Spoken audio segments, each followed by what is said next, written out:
Hi everyone, it's me, Traveler Lily, here back with another video here on my channel. I'm not sure how well you can hear me from this angle because I'm testing out this new angle in my room where I'm sitting on a chair, kind of facing this way as you see me now, so I'm not entirely sure if you can hear me well. Just let me know in the comments if you can hear me alright. So yeah, I thought I'll just try filming this way.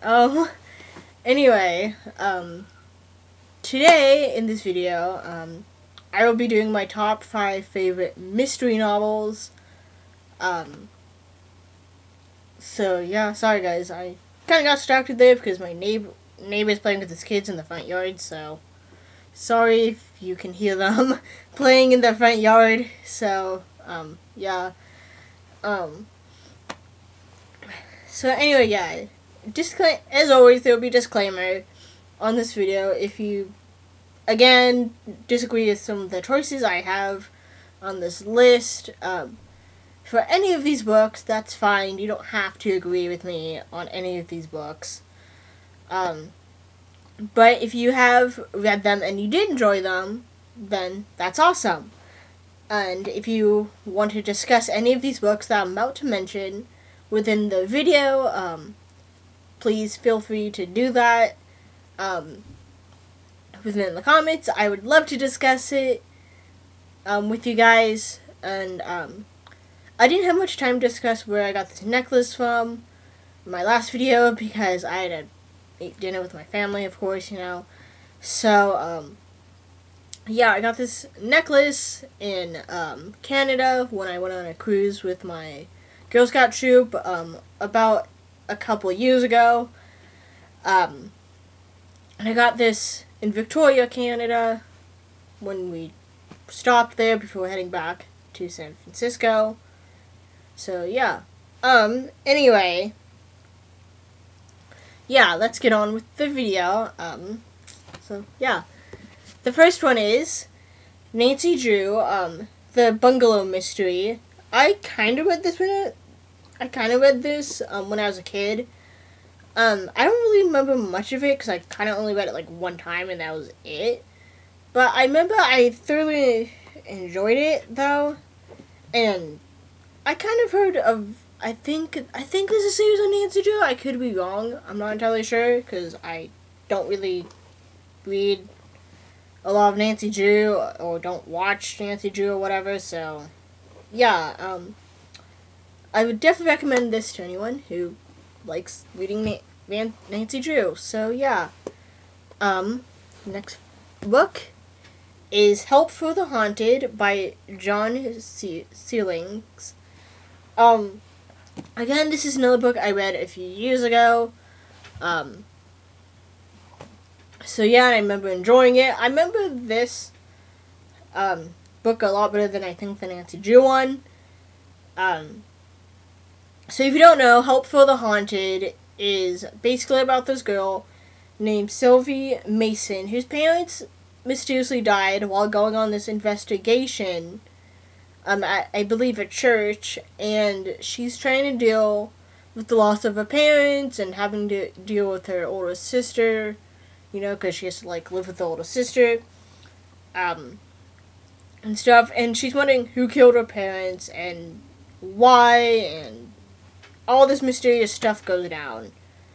So, yeah, just keep in mind, this book does, take place leading up to the murder of her parents and what happens after in those following months. So, if you want to read this, I would highly keep that in mind while reading this, because it does go back and forth between perspectives of the past, like I said, leading up to the murders, and what happens to Sylvie and her sister after the murders take place.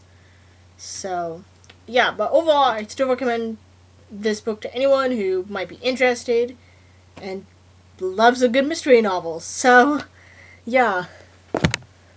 The next one is The Creeping by Alexandra Surway? I'm not entirely sure how you would pronounce her name, but Anyway, the creeping is basically about this girl named Stella, who over 10 years ago, when she was still like 5, 6 years old, goes to play with her friend Janie. I'm gonna call her Janie.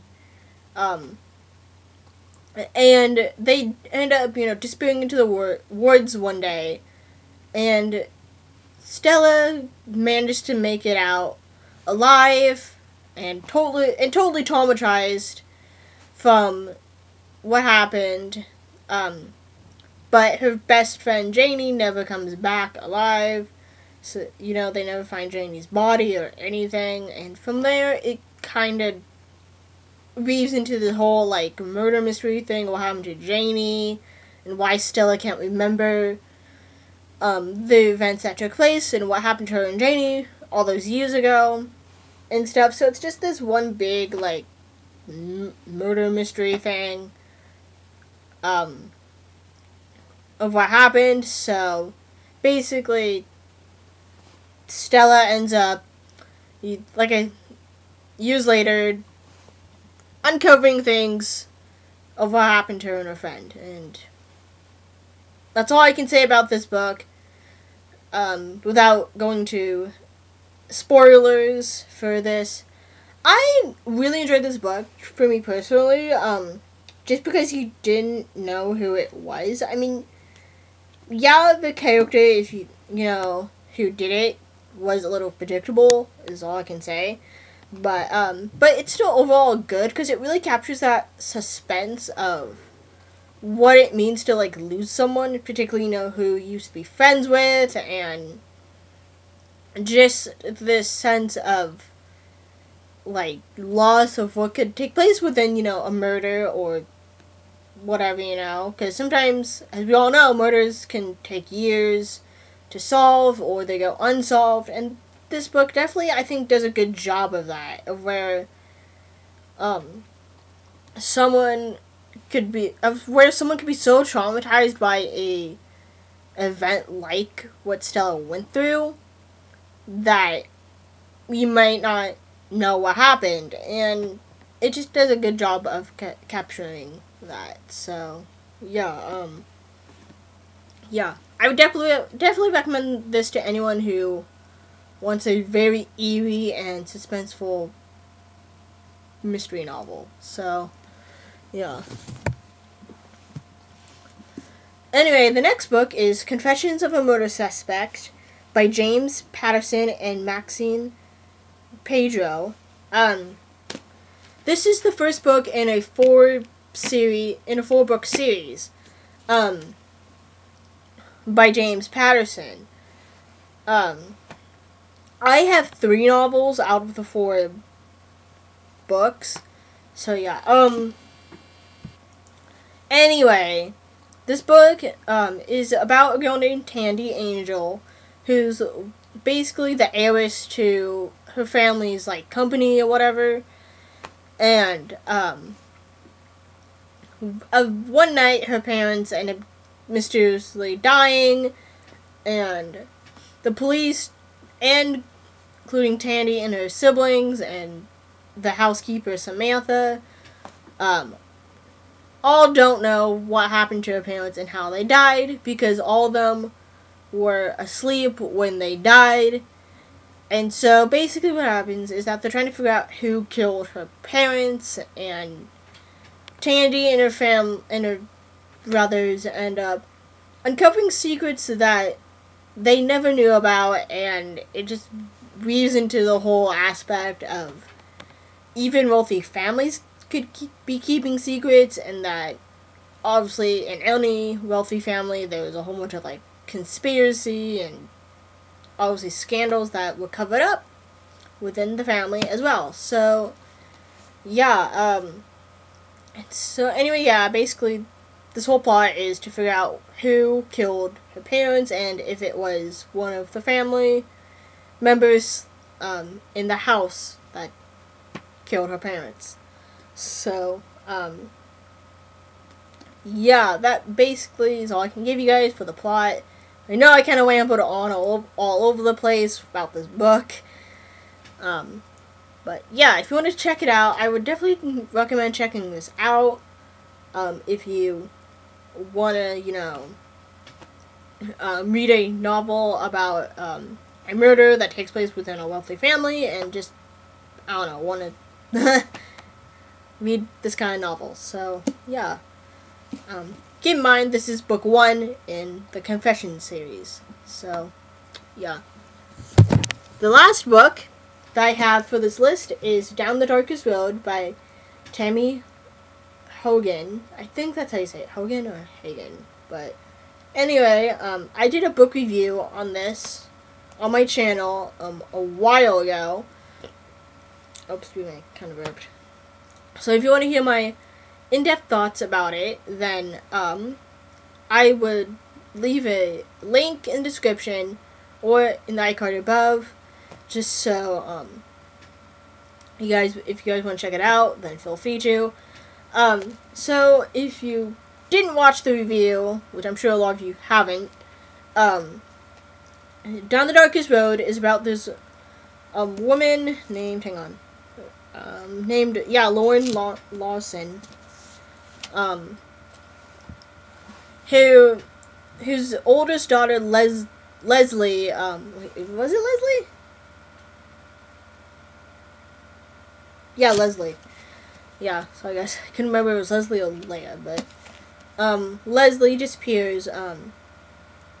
So like I believe a few years ago when she was 16 and never returned home, and the events of what took place after her oldest daughter missing was that her husband, ends up dying,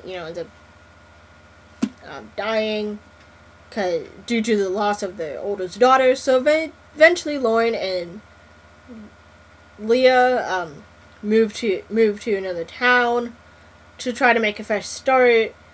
And as her youngest daughter Leah is turning 16, a person who Lauren suspects to be the killer of her oldest daughter Leslie turns up in town, and so now she's trying to prove that this person who she thinks is the killer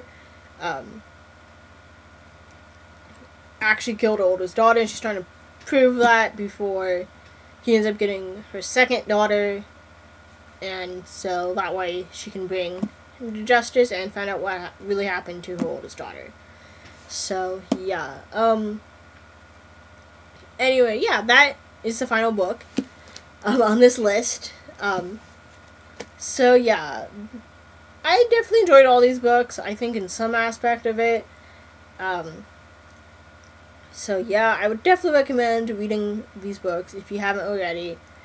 3 out of 5 of these books are young adult. One of them is more a children's novel, which is Nancy Drew. But I mean, I guess you could consider Nancy Drew young adult, but then again, it's more of a children's book, I guess you could say.